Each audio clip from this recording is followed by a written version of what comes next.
Huawei wowed me with its hyper-colourful P20 Pro, and now Honor, Huawei's sub-brand, is getting in on the vibrant action with the Honor 10.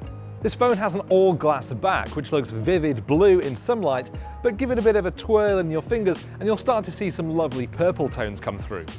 Flip it around and you'll see a 5.84-inch screen, complete with a cutout notch at the top, which you can turn off in the settings if you want to. It's got a 2280 by 1080 pixel resolution and is bright and vibrant. There's a fingerprint scanner below the screen hidden under the glass. There's no indentation to let you know it's there, so it is sometimes a little tricky to get your finger placement right in a hurry. Still, I do like this seamless look to it, and the scanner itself works well. There's a 24 megapixel monochrome sensor on the back, joined by a 16 megapixel color sensor.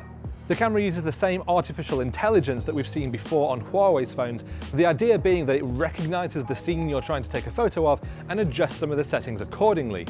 The problem is that in my use, I found that those settings are a little bit too much, with colors like blues in the skies or greens in trees looking horribly oversaturated. Luckily though, you can turn off that AI if you want to.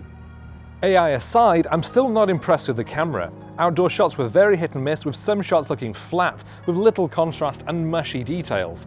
Others were better, with more vibrant colours and more satisfying contrast, but I do find this inconsistency frustrating. Selfies from the 24 megapixel front camera were similarly disappointing, with poor contrast again, producing drab, lifeless images. If photography is your main concern, then you should probably look elsewhere.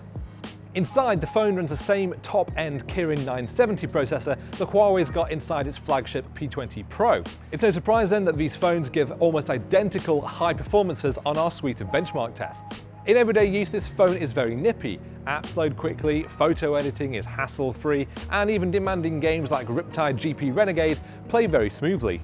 It charges with USB-C, and while there's no waterproofing to keep it safe from spilled beer, there is at least a 3.5mm headphone jack on the bottom.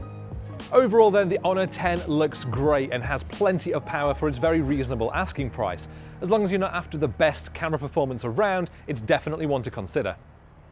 But what do you think of the phone? Are you interested at all, or would you rather spend a bit more money to get the Huawei P20 Pro with its amazing low light camera? Do let us know in the comments below, and be sure to like and subscribe to CNET.